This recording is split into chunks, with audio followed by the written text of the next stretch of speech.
Hello, everybody, and thank you for tuning in to the Liberty Report. With me today is Daniel McAdams, our co-host. How are you, Daniel? How are you this morning, Dr. Paul? Very well, thank you. And we're going to be talking about foreign policy, but it looks like it's real foreign and way out there. So I wanted to go over a little bit about the wisdom of creating this Space Force. It was announced rather a surprise yesterday, although it's been talked about. Even Bush talked about we need a military presence in space. But of course, I don't think they need a military presence in space. I think they want to find new places to spend more money. Yeah. But Trump has mentioned it before. But yesterday, out of the clear blue, he says, I guess he wrote a directive that that's what the goal will be, and he wants it equal to the Air Force. So that means a lot of funding it's going to take. And the interesting thing is, if he does that and has the equal funding of just our Air Force, it will be bigger than anybody else's military budget. But we're still looking for enemies. So maybe we've conquered everybody here. So we have to go to outer space. And he surprised the people. But when things like this come up, I often think, what's he distracting us from? And maybe he's distracting from the trade war. Yeah. That's a big deal right now, and there's a lot of ramifications from that. But anyway, I wanted to just talk a little bit about this, and I know you've given a little bit of thought, and I don't know whether you've come up with any good reasons for this or not. Well, it was classic Trump. He was speaking before, I believe, the National Space Council. They were trying to deal with the problem of space junk and stuff flying up in space. What are they going to do with it? And when he just blurted out, and here's a couple of quotes, "My administration is reclaiming America's heritage as the world's greatest spacefaring nation." Okay. But then he goes on, "Our destiny beyond the Earth is not only a matter of national identity, but a matter of national security. So important for our military." That's the whole thing. No matter what it is, it's for national security. I mean, if they start a war, which they shouldn't have, it's jeopardizing us in many ways, and they have to do something about it, then they decide they have to expand this bad policy, and it's for national security purposes. And then if you resist, you can be painted as a bad man, and so you can't say anything. And right again, here, this is for national security purposes. But he wants to be dominant, American dominance in there. And I was thinking, how can we be dominant in this effort? The only thing I think we're going to end up being dominant in, and we already are in many ways, is debt. Yeah. Yes. And that is going to continue. This means more spending. And I imagine the military-industrial complex has been looking at this, and they're probably lining up.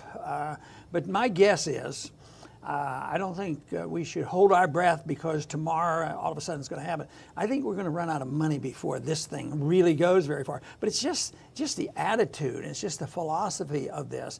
And I don't know how much resistance there's going to be, but you're not going to get it from probably Republicans. You're not going to get it from the military manufacturers. They're not going to say anything. That's why it's so deviously clever to call it a matter of national security. Because the Republicans are going to be all behind it. The Democrats don't want to be left behind because they also get a lot of money from Lockheed and Boeing. They get a lot of contributions for their elections, so they're not going to want to be left behind either. However, it is an issue. I mean, this would require an act of Congress. You can't just sign a piece of paper and create a whole new military branch. So I think it'll be less a question of money and more a question of turf war, because there's going to be a lot of Air Force people that say, hold on, that's our turf, that's our territory, don't rip it off, don't rip it away. And they couldn't possibly think of doing this if we didn't have the privilege of printing the world currency, and since we print the world reserve currency, the dollar, deficits mean less. We can postpone the payment, and they can run up the spending. So the congressmen talk about the deficit, but if they were really worried, Republicans or Democrats, it's amazing how many Democrats now are criticizing the deficits of Trump. But if they were serious, they wouldn't be doing this. But they can talk about this and nobody say, are you crazy? If you had a percentage increase in your individual home budget, and people decided, well, I'm in debt, but I'm going to double and triple my vacation expenditures. Because you can't do that. You don't have the money. But that's not the case here. And they believe that that's good economics, because that's what they're taught about economics. Is if you're in this position, we're in a special position. But I think where eventually Trump will lose credibility on this is because it gives us tremendous benefits. But he's saying that we're getting the short end of the stick. To tell you the truth, the setup that we have, where we run the show and we print the money and we dictate to others, I tell you what, we have a tremendous advantage there. So I think this idea of blaming others for some of our shortcomings and some of the blowback from these economic policies, I think that's going to stimulate even more dumping of our treasury bills. And the Russians have started to do it, and the Chinese have started to do it. China's getting in more trouble, and that's going to happen. So this whole assumption, well, put it into Congress, and they'll vote for it. Nobody votes against this spending, but hopefully we have people wake up before that happens. Yeah, and it's again, calling it a matter of national security, that also is kind of code word for preventing you from really taking a good look at what the implications are. And I think Secretary Mattis, the Defense Secretary, for whatever his faults, I do think he takes his mission seriously. I think he knows if you're asking me to do more than I can do, I'm going to look bad if I can't do it. And he, as recently as October, openly opposed this idea of a new space force. Here's what he wrote.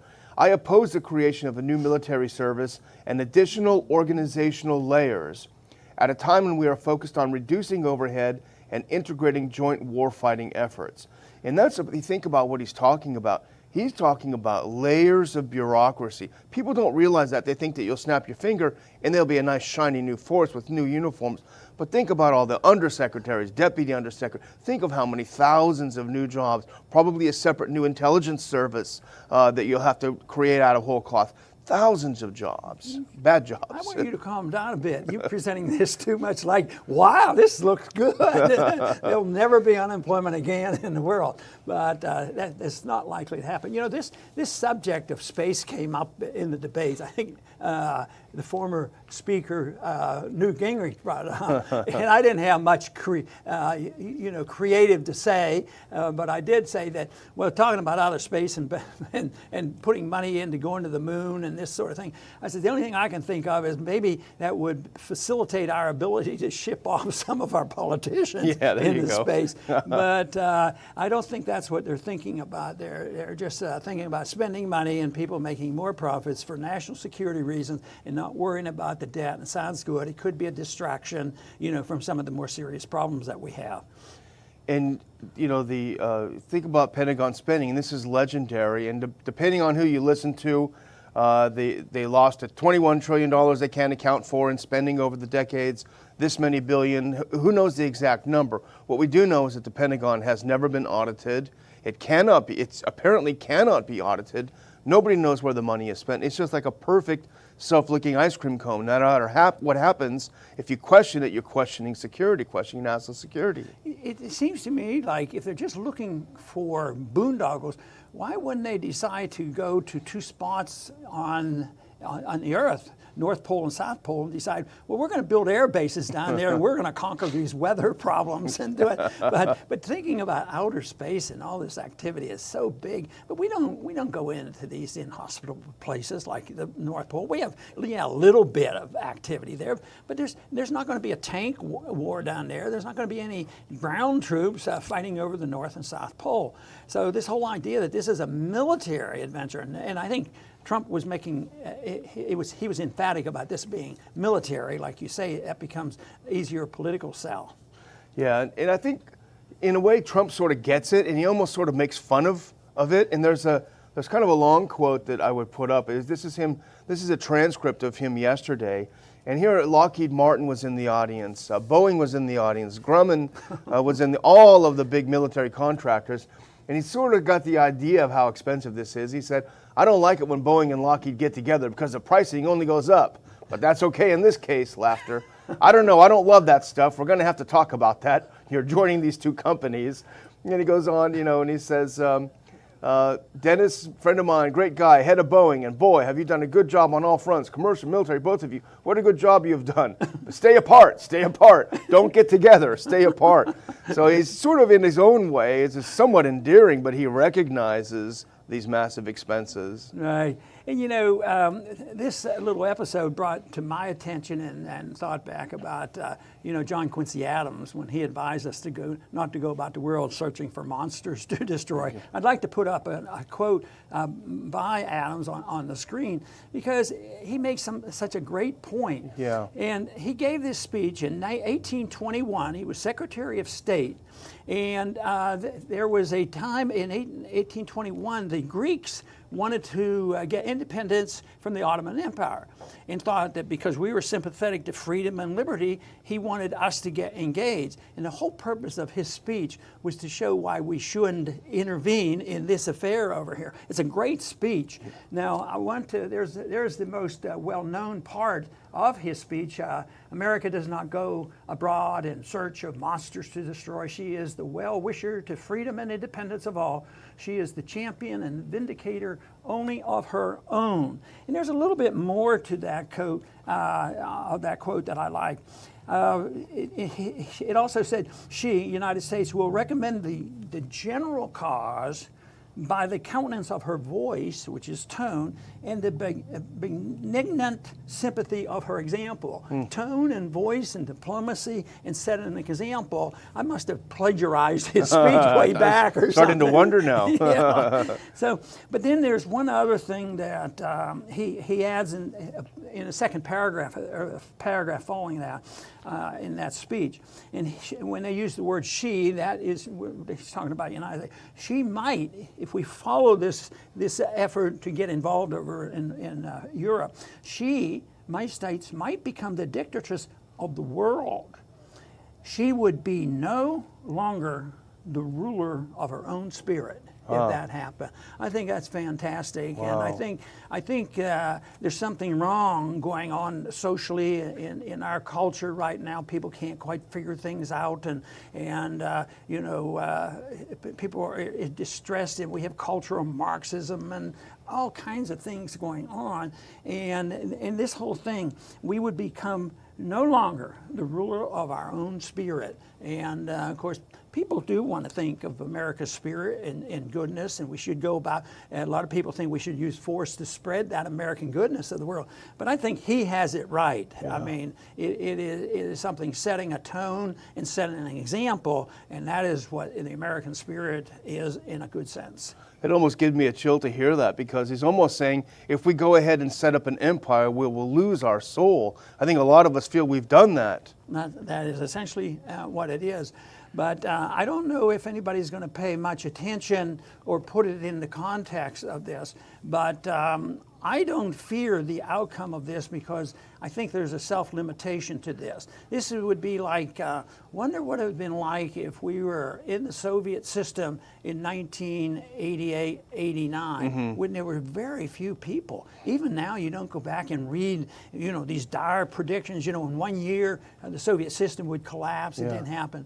But it was a failed system, and it did fail, and it came apart. And I think that's what will happen to us. But that doesn't mean, and they didn't all of a sudden have a perfect system afterwards. It improved because it wasn't quite as ruthless, but it was not all of a sudden a libertarian system. Yeah. But they're not doing badly compared to some of the other ruthless countries in the world. So I think the end stages are coming for our system, and this kind of nonsense, oh, I'm sorry, that's too strong a word, about going into space and spending $160 billion for a space force. I mean, that's going to help end it. I mean, common sense would say, well, we don't have the wealth to do that, and they're not going to take our printed money forever. So it's coming to an end, and that's why we should be motivated and optimistic that a replacement can be provided, and it has to be described. You have to have the goal. And they say, well,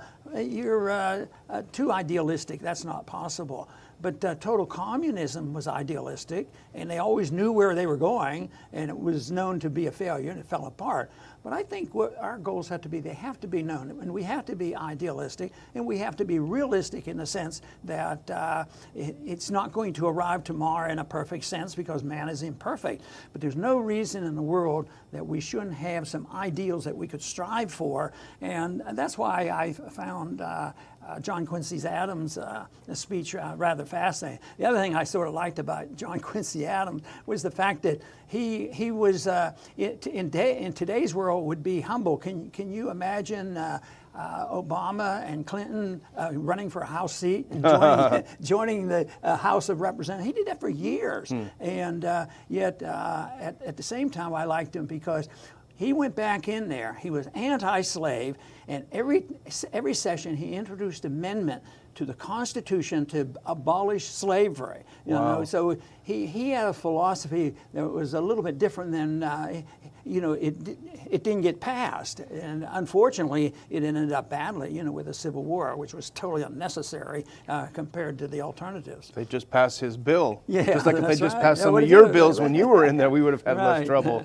But on Congress, the 2018 NDAA, National Defense Authorization Act, directed the DoD to prepare a report on establishing a Space Corps, look into a roadmap to establish a separate military department. So they're on it.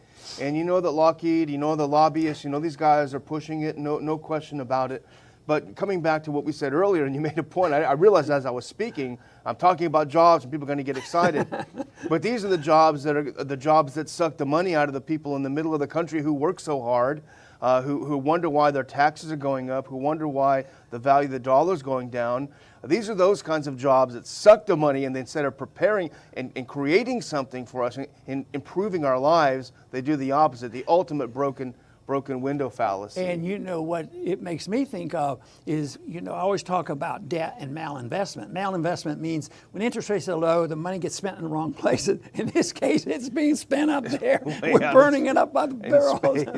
So it's not a good investment. No, and that reminds me, once again, we are going to talk about our military empire at our 2018 conference. We talk about media and war as a focus, but we're also going to talk about the military. So we have some tickets to sell. We want to get together with people. ronpaulinstitute.org/conference. Look into it if you're going to be around, if you can travel. We always have a great time, and we're looking forward to meeting you. Well, very good, Daniel, and we're looking forward to that meeting that we're going to have in Washington. And I want to thank the audience for joining us today. I know this program was a little bit esoteric, but it was in the news. Yesterday it was a proposal, made no sense to me, cost a lot of money, and it's all done in the name of national security, spend a lot of money that we don't have, and yet they do it with a straight face. They do it with a straight face and think nothing of it. And unfortunately, though, the price will be paid, and I think our goal here is try to explain it, why we shouldn't be doing this, what should we be doing, how can we stop this, and how can we have a good foreign policy that we can be proud of and feel good about. And I thought the quotes that I read from John Quincy Adams gave us a hint as to what type of a policy we should have to make us feel much better, and also to lead us toward peace and prosperity. I want to thank everybody for tuning in today to the Liberty Report. Please come back soon.